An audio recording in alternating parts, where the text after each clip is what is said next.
Welcome to Conversations with Big Rich. This is an interview-style podcast. These interviewed are all involved in the off-road industry. Being involved, like all of my guests are, is a lifestyle, not just a job. I talk to past, present, and future legends, as well as business owners, employees, media, and land use warriors. Men and women who have found their way into this exciting and addictive lifestyle we call off-road. We discuss their personal history, struggles, successes, and reboots. We dive into what drives them to stay active in off-road. We all hope to shed some light on how to find a path into this world that we live and love and call off-road. Whether you're crawling the Red Rocks of Moab or hauling your toys to the trail, Maxxis has the tires you can trust for performance and durability. 4 wheels or 2. Maxxis tires are the choice of champions because they know that whether for work or play, for fun or competition, Maxxis tires deliver. Choose Maxxis. Tread victoriously. Have you seen 4Low magazine yet? 4Low magazine is a high-quality, well-written, four-wheel drive-focused magazine for the enthusiast market. If you still love the idea of a printed magazine, something to save and read at any time, 4Low is the magazine for you. 4Low cannot be found in stores, but you can have it delivered to your home or place of business. Visit 4lowmagazine.com to order your subscription today. On this week's episode, I have the pleasure to be talking with Stan Haynes. Stan owns and operates Branik Motorsports, which is in Fort Wayne, Indiana. Branik Motorsports specializes in race parts. They are a machine shop, fabrication shop, and they're Ultra 4 racers. Stan, it's great to be talking to you today, and I just want to say thank you for everything that you've done for the sport. Well, Rich, I sure do appreciate it. Thank you very much. I want to say Merry Christmas to you and everybody that's going to listen to us. I'm looking forward to this. Yeah, it's going to be fun. So, first question I have for you, it's the easiest one for most people to answer. Where were you born and raised? I was born in a little town in western Kentucky called Wickliffe, Kentucky. I was raised the first 7-8 years of my life there. My dad left farming and headed north to Indiana and landed at Fort Wayne. And that's pretty much where I've been ever since as far as being raised there. And now that's where we're at and throwing down some pretty deep roots here in Fort Wayne, Indiana. Right. And he left farming and he went to Fort Wayne. And what did your dad do in Fort Wayne? He ended up working at that time, International Harvester, started in a factory and worked his way through school there and ended up an engineer at the Harvester and retired from there. Oh, excellent. Okay. And what were those early years like for you? I don't know if you remember a whole lot of Kentucky. That's about the time I think I can start remembering things, was about 6 or 7. Was it a tough move for you personally? Do you remember? Oh yeah, I remember a lot of that. Of course, my mom and dad being from Kentucky, we were back, several times a year visiting relatives. All of my mom and dad's side of the family are from there. So, and we still go back and see relatives there and really have a real good bond with Western Kentucky and call that second home. But I remember quite a bit about it. Had a little bit of a transition coming up here as far as meeting new friends, but that didn't take long, and we're good old Hoosiers now with a little bit of Wildcat blood. There you go. Excellent. So those early years in school, would you consider yourself a good student, or were you one of those guys that looked out the window just wanting to get outside? I would say the latter there for sure. Right.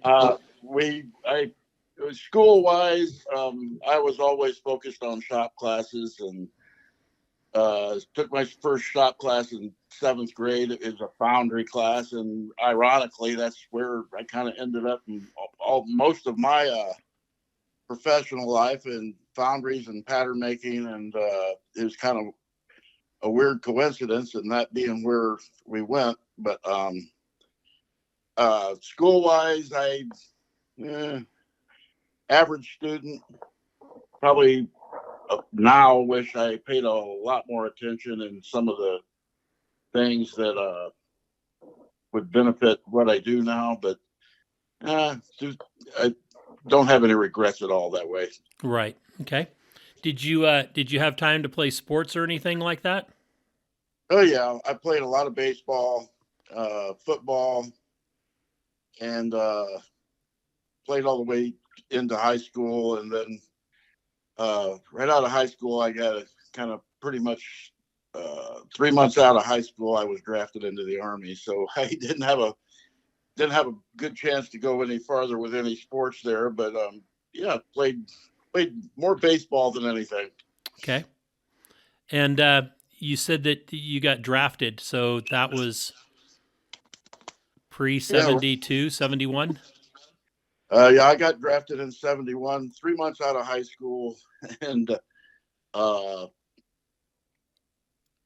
yeah, it was kind of a shocking time there. I thought I was getting drafted to go die in Vietnam, and that didn't happen. But thank God, and probably one of the most maturing things that I went through right out of high school, and pretty much establishing work ethic, and it taught me a lot. It taught me a lot of stuff, some good, some bad. Right. Well, I think that's any worthwhile experiences teach you both. So That's right. So when you were still in high school, did you work back then, or was it mostly school and? Oh no, I worked since I was about 12 years old, and paper routes, selling tomatoes out of our garden, and pretty much paper routes. Went into park department, working for the park department. I loved outside, so all summer long was working outside in the park department. And towards the end of high school, I was working in a parts department and a Dodge dealer. And about that time, I'm starting to get hooked on engines, cars, anything with wheels. And that's pretty much right about when I started really paying attention to motorsports and anything with a motor. And you mentioned shop classes. Besides the foundry class that you took, what other shop classes did you take? Any they offered. Auto shop, metal shop, welding shop, machine shop, drafting. I majored in shop class. Right. That's nothing wrong with that. I wish that curriculum would come back into the high schools. Isn't that the truth? It's hard to find high schools teaching any kind of skilled labor. So true. Class. So true. And they don't, and it seems like they don't want to. They want to force the kids into technology, which technology is all fine and dandy, but we still have to. The infrastructure of America still has to run. That's it's one of the worrying things about today in school and education, and especially in higher education. What's getting taught there is mostly an indoctrination, in my opinion, and the skilled labor is suffering more and more every year, in my opinion. Yeah, I agree. So you get out of high school, spend 3 months working, I suppose, and then you get drafted. And that was near the end of the draft, because they ended the draft in 73. Yeah, I was one of the last. Right. Yep. Yeah, because I was watching it. I graduated high school in 76, so I kept, I had older friends and people I was in scouts with and stuff like that were getting drafted, and so I was really paying attention to what was going on. But you didn't have to go to Vietnam. Where were you stationed? No, I had orders to go to Vietnam, and till I volunteered. The only thing I volunteered for in the Army was to go airborne, and I went to the 82nd Airborne and to Fort Bragg, North Carolina, and I still consider it Fort Bragg. but was my MOS was 95 Bravo MP. I was MP in the 82nd Airborne, Okay. and spent all of my time really at Fort Bragg. Okay. All right. That's a lot safer. Although being an MP doesn't necessarily mean it's a safe job either. Well, it worked out all good. And you spent 4 years, and then did you re up, or did you just spend the 4 years? No, it wasn't suited for me. I got out, and then when I did get out, I was able to use GI Bill and started my apprenticeship in being a pattern maker. And really, it's where I've kind of been ever since, and developing my skills in the machine shop and foundries, and eventually starting Branik Motorsports. Right. So, what was the first car that you had? 57 Chevy. 57 Chevy. Hot rodded or stocker? Oh, I hot rodded the heck out of it. I had put a V8 in it, put a 283 at that time in it, and just did everything I knew how to do then, and from there, several cars, and from the Army, I got my first taste of off-road in the Army, and being an MP, our duty vehicle was a flatty Jeep, and so good old M15 1A, and that was our duty vehicle, and that's when I first really got my good taste of off-road and four-wheel drive. Fort Bragg covers a lot of property. Yeah. So you guys did you have to patrol all that, or was it just more around the housing and the barracks, all that kind of stuff? Like I say, the first taste of off-road and four-wheel drive was taking the Jeeps out into drop zones and just going out and patrolling way out. Fort Bragg's the second biggest base in the United States, so hundreds and hundreds of square miles, and plenty of area to go get lost, and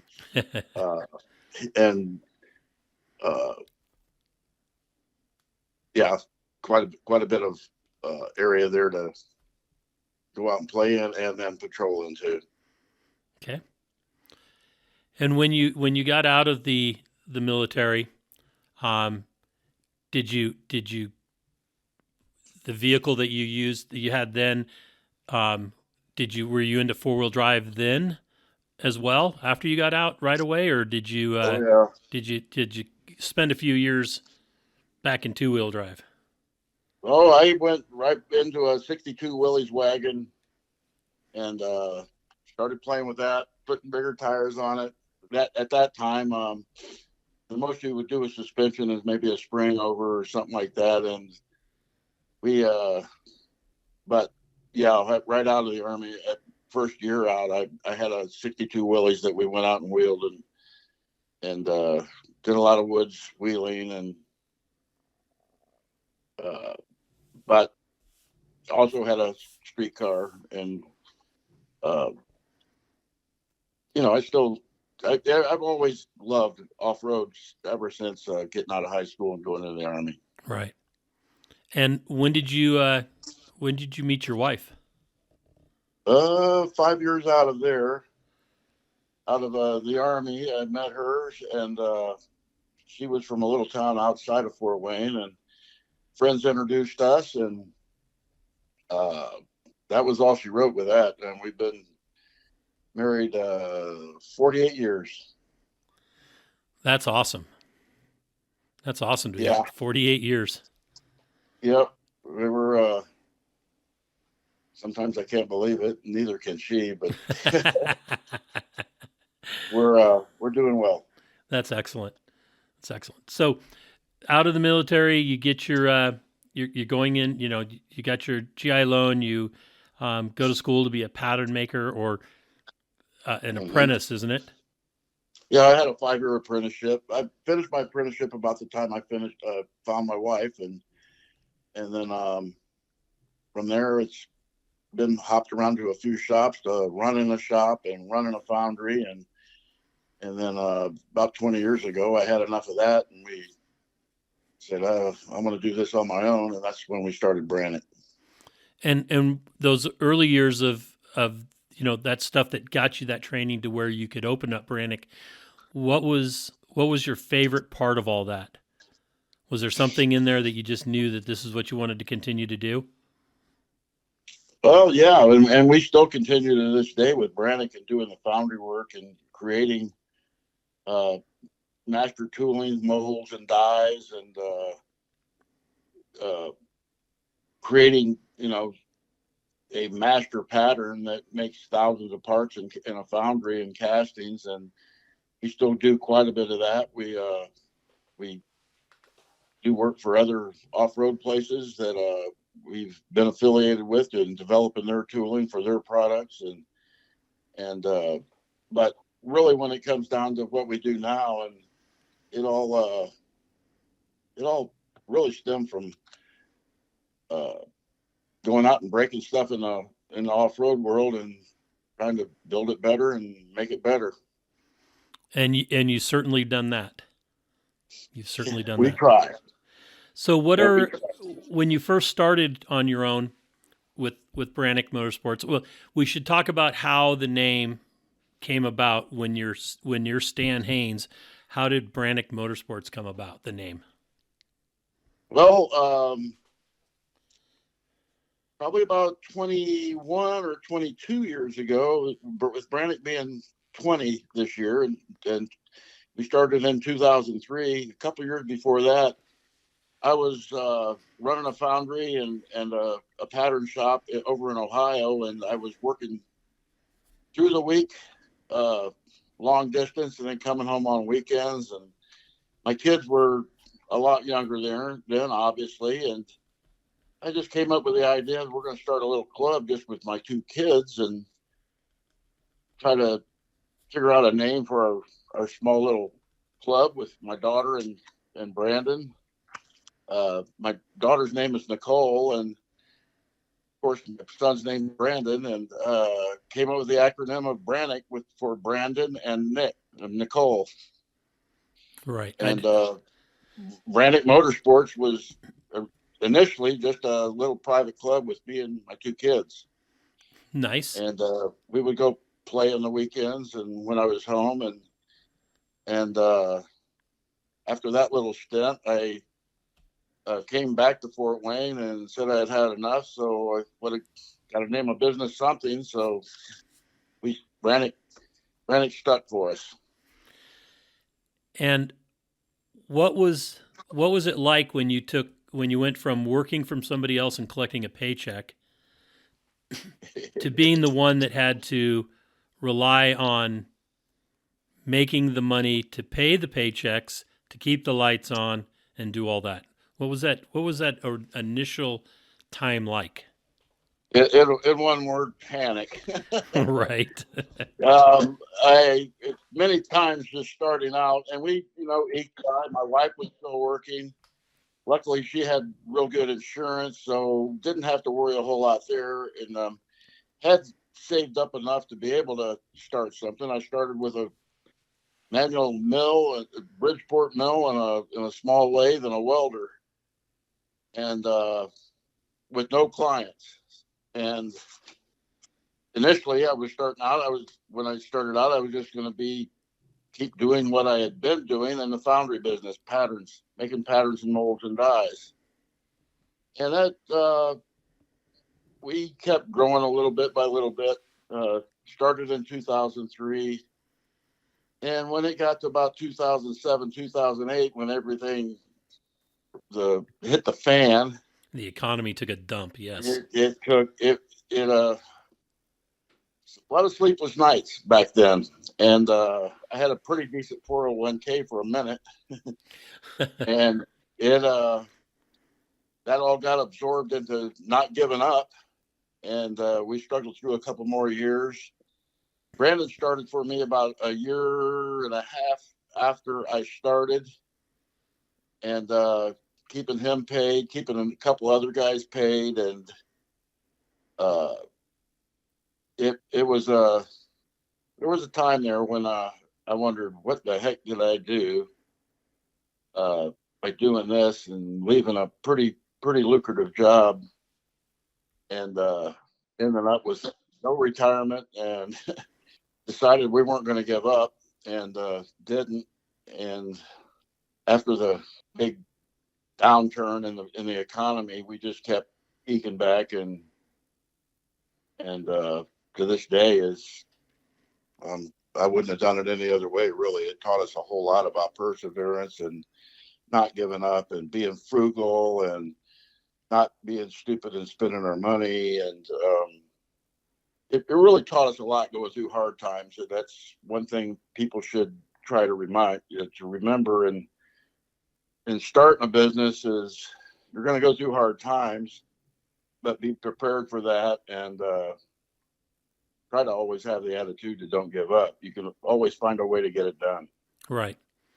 Yeah, I went through a couple of different hardships like that with businesses. At one time, I was a commercial photographer and got married, and then realized that instead of, it was great when I was single. If I made, back in the early 80s, if I made $8,000 one month and nothing for the next month or two, it didn't matter. But then all of a sudden I get married, I've got a kid. It's like, no, I got to have a steady income. I got to know that I can pay that bill next month. So I got out of the photography, then ended up becoming a landscaper and had a landscape business. And then we went into Desert Storm. And, all of a sudden nobody wanted to spend money. And, the landscaping, even if you just bought a brand new house, the last thing you need is landscaping. It doesn't matter if you have weeds or lawn. If you don't want to spend your money, the last thing you're going to do is put a landscape in, right? So that failed. So then I moved on to other things and working for other people, and then finally got tired of everything and just said, I'm going to go start doing this rock crawling thing. And then same thing, 2008, 2009, after the 2008 and 9 seasons, I was pretty beat up, and my idea was not to continue after 2009. And luckily I had met Shelley, and she convinced me to keep doing it because she was getting ready to retire. And so she said, let me help you with this. And I'm like, you don't want to get into this nightmare that I've built, struggling onto. I don't know if I want to continue, but she convinced me, and here it is today, still going. And it's it's the industry. There've been some tough times in this industry, but I think for overall, Jeep designing the JK really saved the four-wheel drive industry in the long run. I've thought a lot about that myself, and really, I believe the whole industry made a giant leap with the TJ. Oh, absolutely. And getting rid of the leaf springs, and that changed everything. If you look at from that point on, it was like boom, and buggies start being developed, and back in '95, and but got rid of the leaf springs, and it was coil springs, but at least we were looking at a more flexed out suspensions, and not that I'm a big Jeep fan by any means, but they did change the world in off road. Oh, I agree. The TJ was the first, I'd say, revolution that really stuck. And then when they created the 4-door with the JK, it took people away from, no longer was it just an off-road vehicle, something to use hunting and fishing and that kind of stuff. It became a daily driver, and the market opened up, and people all of a sudden, the people that would never own a Jeep were buying Jeeps. Yep. And it became more of a, instead of it being a niche, it became a lifestyle. Everybody wanted that look, and I think the timing hit well because we were trying to recover from that economic turndown. Yep. So, It's exactly right. yeah. So then you get through the turn down, and you're what kind? Well, up to that point, what kind of products were you doing? The racing, there was no rock racing going on before then. There was No, there was a little bit with very there was the rock crawling, and then there was a lot of rock crawling, and then there was like just us with We Rock, and then Weavers, we're putting on XRA, but besides desert racing, there was really nothing else going on in the rock sports up to that point. So what were you specializing in, or what were your products? well, before the turn down in 08, 09, we were still struggling along in trying to be a pattern shop and cater to foundries, and all the off-road part of it was just part-time and hobbies.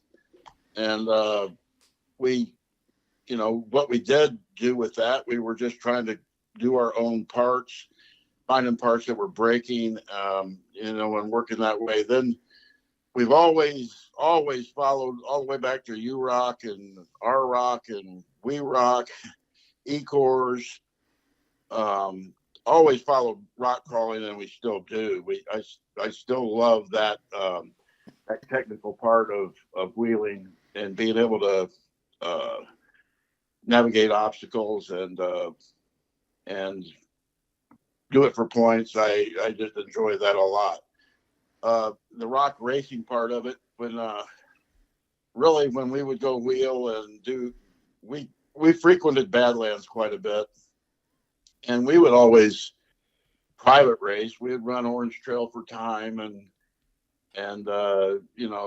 wheel as fast as we can and just goofing off. But really got serious about the racing part of it with XRA and the Weavers, and really enjoyed that type of racing, and got into Dirt Riot with you guys, and really enjoyed that too.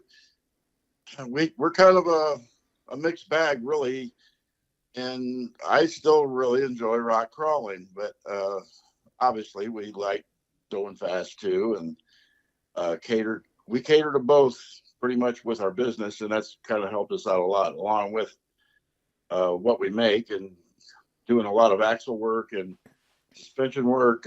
We cater to a lot of truck pullers, diesel truck pullers a lot, and so it kind of evolved and then stayed the same, so to speak, with rock crawling and racing. From really took off with XRA and Dirt Riot. Right. And what was the turning point for you to jump into like the Ultra 4 racing, KOH? Well, just going. My just being there. I mean, I started going to King of the Hammers in 09, and 2 years later we're racing, and raced ever since until my last race was 22 at Hammers with my grandson as my co-driver, and he's chomping at the bit to do it again, and we're working on making that happen. But about a year and a half, well, 2 years now, I had back surgery, and it kind of knocked me out of the racing, but still 100% involved in it. Have countless friends that are racing still, and we support quite a few people, and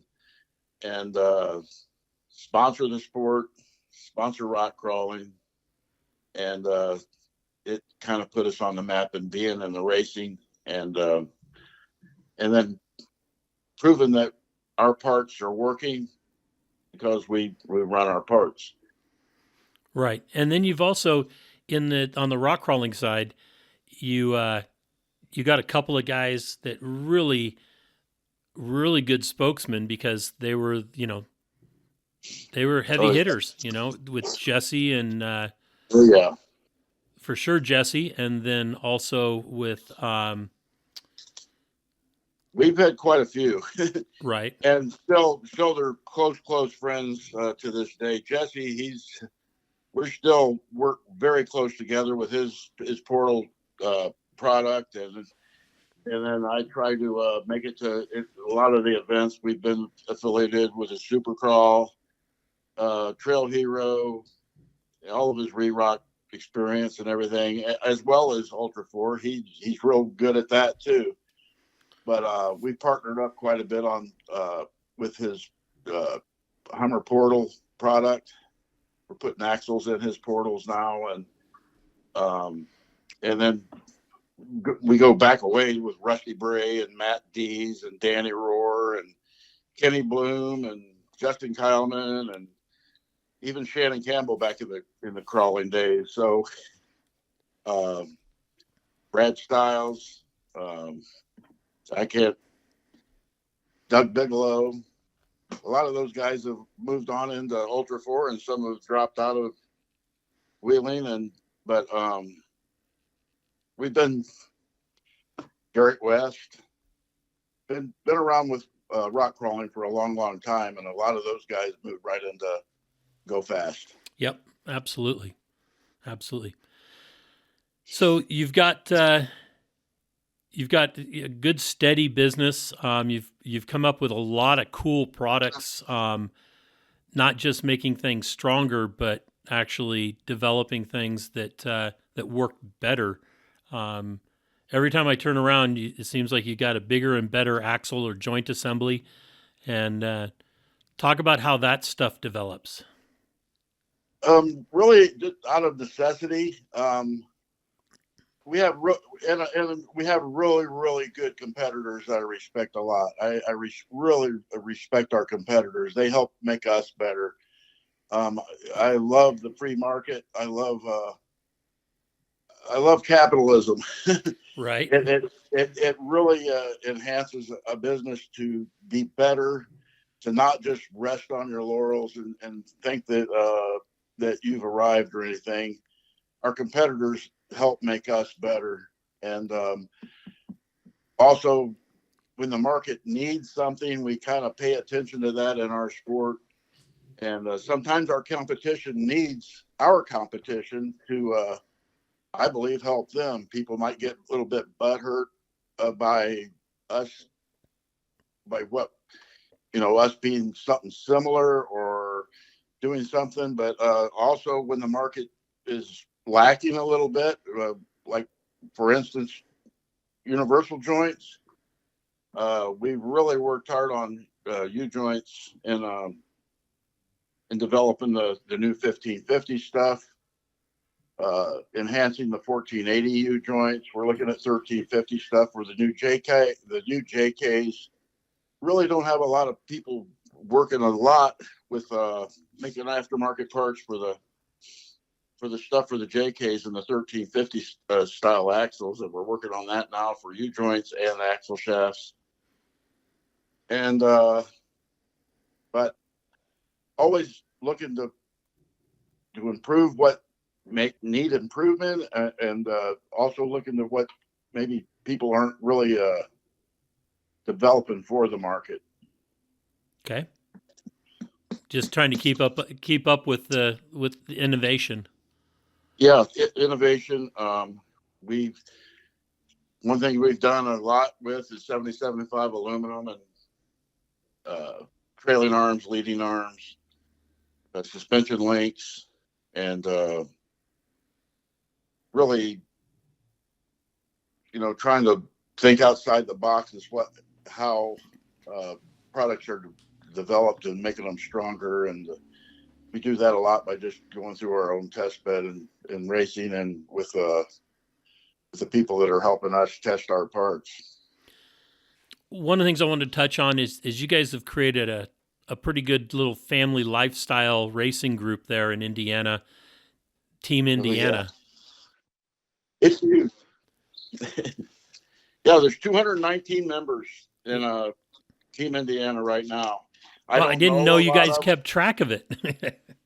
Oh yeah, it's our own little private group on Facebook, but it's kind of phenomenal about how uh, pretty tight group, and it's a lot of people that aren't from Indiana either, but they Right. seem to uh, rally around us and we around them, and pretty well known for as far as a pretty good group of people to have a beer with, or eat a chicken wing with, or need pit help.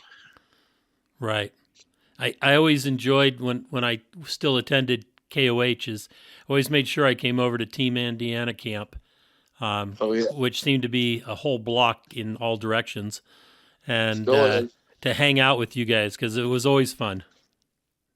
Yeah, uh, John Terhune, John Dawes, Jody Ford, Nate Gessie.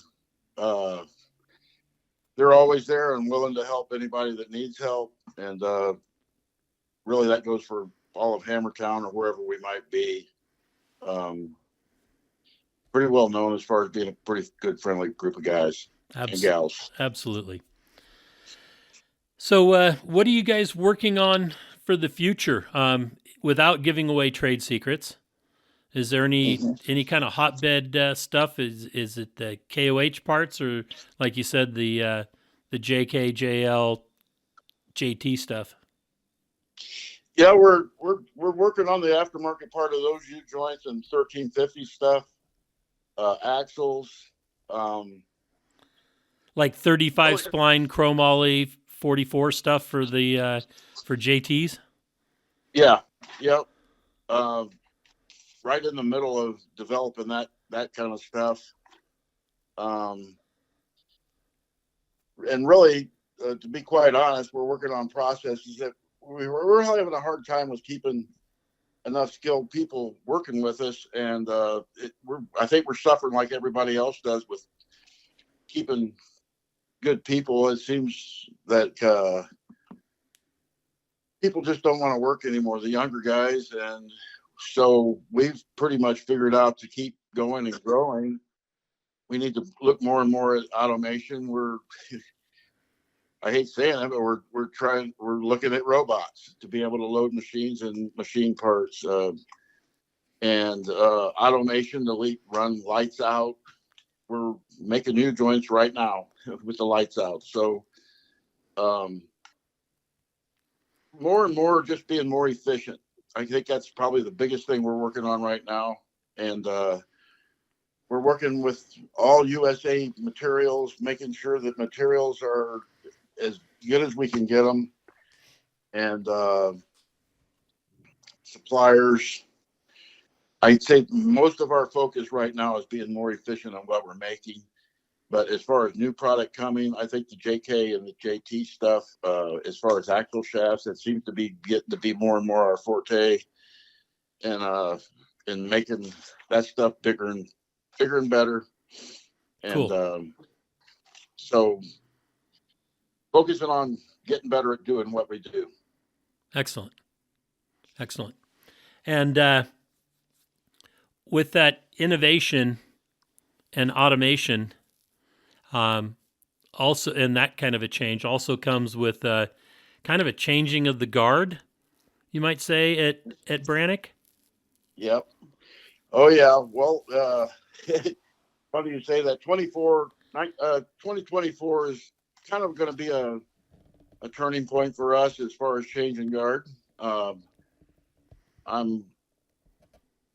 right in the middle of turning over quite a few of my duties to Brandon, and he's going to take the helm here in 2024 and working on becoming part owner, eventually full owner. And I'm looking at doing a little bit more playing, more of the promo stuff for the business, going out and seeing more.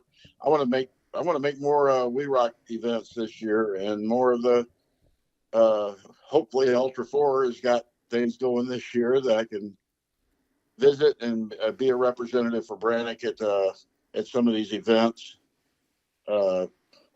So looking forward to that, and just taking a different role and being not going to leave the business. I don't think I'll ever full out retire, but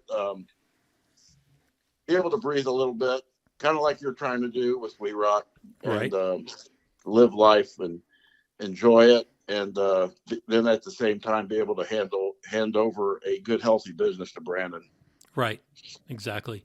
And that's exactly what you said that we're trying to do, with Jake Good taking over We Rock, which, Right. like we talked about before I started recording, is that, I think that the sport of rock crawling is in good hands with Jake, and we would love to see you out at the events. Yeah, Absolutely. I agree. I've kind of voiced that to Jake already. I've mentioned it to Jesse, a few times. I know I have made a few events with Jesse. Back in the day, I would go to the events with him before we were really ever involved or sponsored any events, but would go with him and help. And that's really where, with Jesse, Troy Myers, Shoopy back in the day, that's really where I got hooked on competitive rock sports. And like I say, that evolved into the go fast stuff, but I'll never leave rock crawling. It's so much fun. Are you looking to get more time on the trails? I know that, was it the last Oh 2 years you've been able to make it out to Boo Bash on the yeah, Boom Rubicon? Bash. I don't want to miss that ever again. I'm kind of wondering if we're going to get past 24 and there ever being another Boo Bash, but I want to hit Fordyce. I want to hit Rubicon for the short little distance it is of 20 something miles, I guess it is.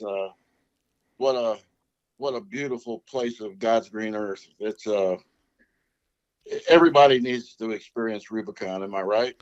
Absolutely. I can tow my Jeep from my front door to Loon Lake in 1 hour. Oh my! So that's Well, how you're in close I fast am. shape. So Yes, sir. when you want to come out here, I'm going to try to get to Boo Bash this year. Right now, it's scheduled on one of our events, I think, but I'm gonna see if that's one I have to be at. Yep. So I'm hoping to do Boo Bash because it looks like the last one, because it looks like Mike's going to be moving. So It's like going to Florida.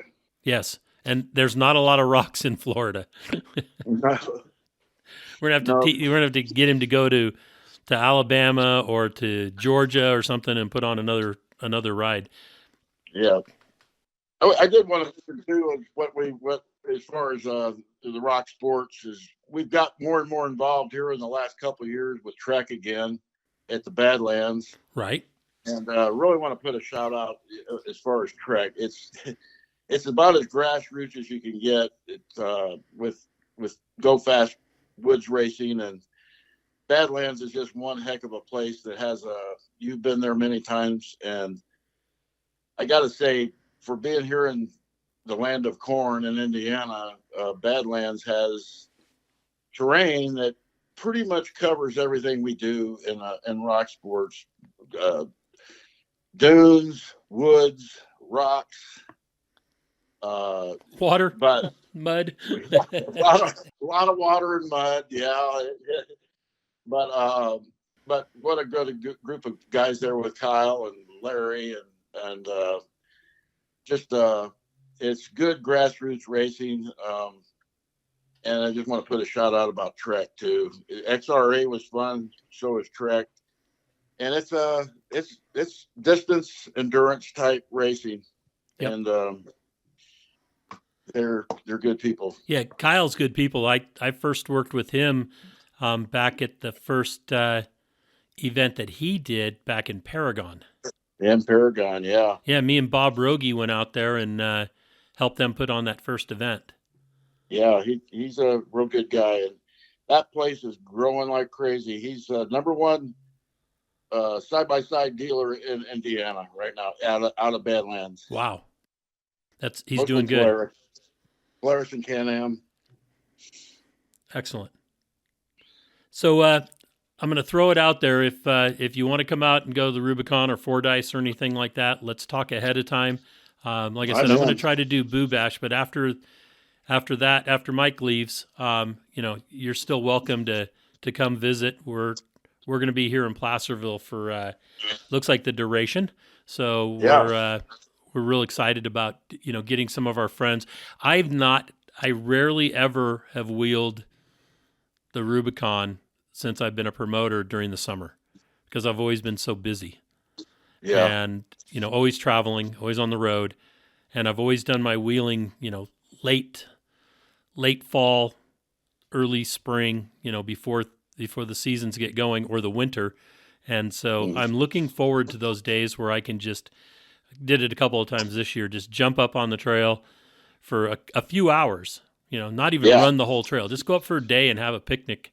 And, I'm looking forward to more of that. But anybody that's listening to this, if you want somebody to go on the trail with you, let me know ahead of time. And if I'm in town and not at an event, I'll do it. I'll go. I'll help. I'll guide.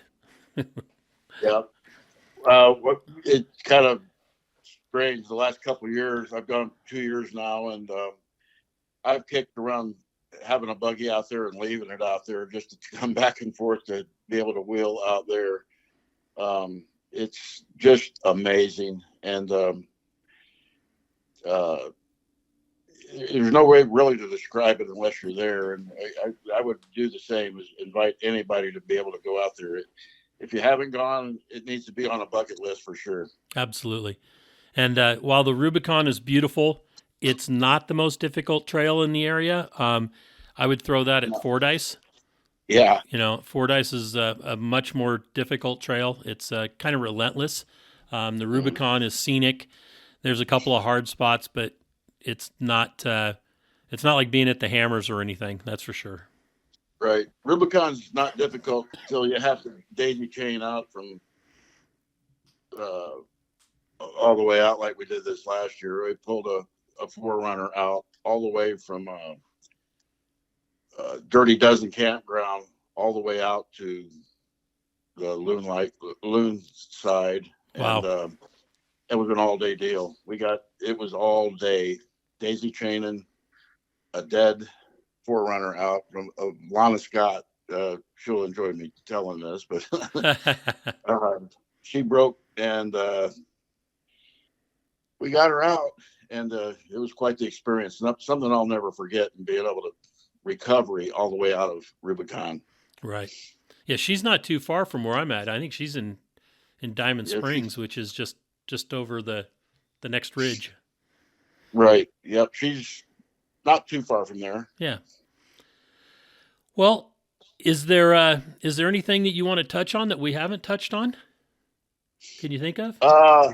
No, I just want to tell everybody that's listening that I've met so many good people through my experience with off-road and what you do, Rich. I want to thank you for what you do, and I want to thank Dave Cole and Jeff Knoll and everybody, the Weavers, all the way to Kyle Nosp and everybody that's been involved with this crazy sport. That I've met so many really good people, and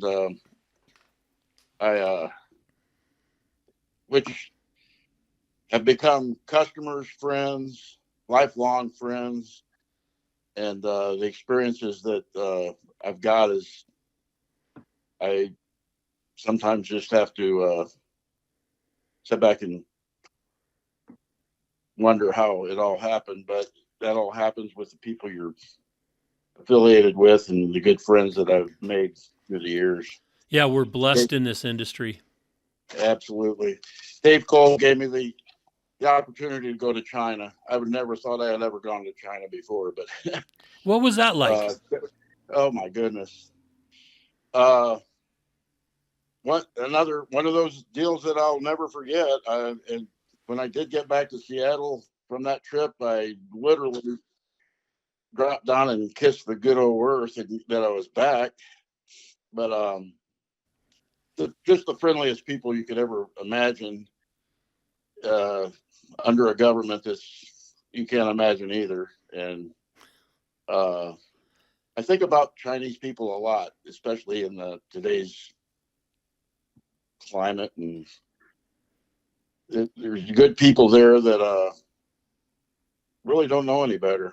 They don't know freedom, and sometimes I wonder if people here understand the freedom we have, that we're able to do, and what we're able to do.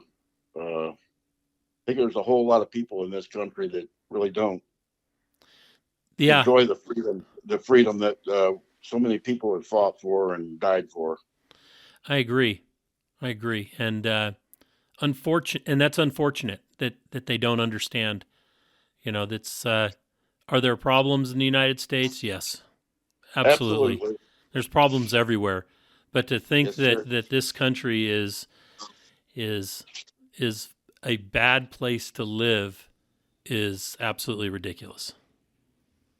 We just gotta hope that everybody wises up about it and everybody has personal responsibility. It's one big thing for me is if everybody would be responsible for themselves and treat others as you'd want to be treated, we would be okay. And so I'm always hopeful. I'm optimistic. It's all going to be good, and as long as we can keep working together to make that happen, it will. I agree.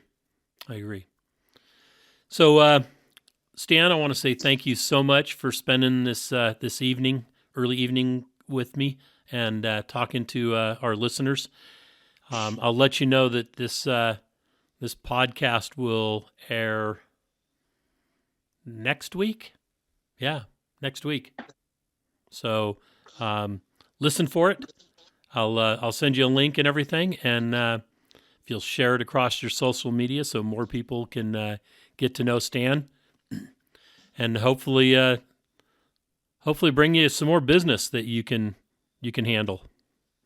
Well, Rich, I really appreciate it myself, and Brandon does too. He really sent his regrets as far as not being able to do it here tonight. But like you said, maybe in a year or so you'll be talking to him and seeing where we went from this point. That would be great. Tell Shelley I said hello and Merry Christmas. I want to tell everybody out there to make this Christmas a special one. Everybody hug your family and be good to each other. Thank you so much, Rich. All right. Thank you. And amen. I love that. Yes, sir. All right. Take care, and we'll talk later. Thank you. Thank you. Well, that's another episode of Conversations with Big Rich. I'd like to thank you all for listening. If you could do us a favor and leave us a review on any podcast service that you happen to be listening on, or send us an email or a text message or a Facebook message, and let me know any ideas that you have, or if there's anybody that you have that you think would be a great guest, please forward the contact information to me so that we can try to get them on. And always remember, live life to the fullest. Enjoying life is a must. Follow your dreams and live life with all the gusto you can. Thank you.